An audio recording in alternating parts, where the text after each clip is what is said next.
watervissen, niet eens. Hier gaat hij.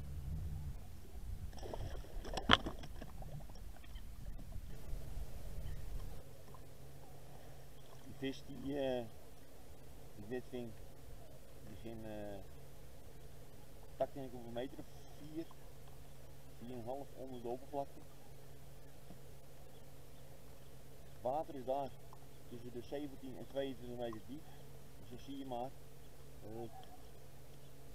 die roofvis, snoek, dat ze gewoon niet op het water kunnen liggen. Dus mijn tip is, pak eens ook een keer gewoon het midden. Ga niet altijd strak langs de kanten. Ook daar natuurlijk dadelijk vis, en zeker de lute.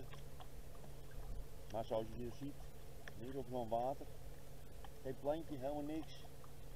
Zie je ook op dieptemeter, zag je helemaal geen vissen in lering en je ziet het toch een aanbeet. Dus probeer ook eens een keer het midden.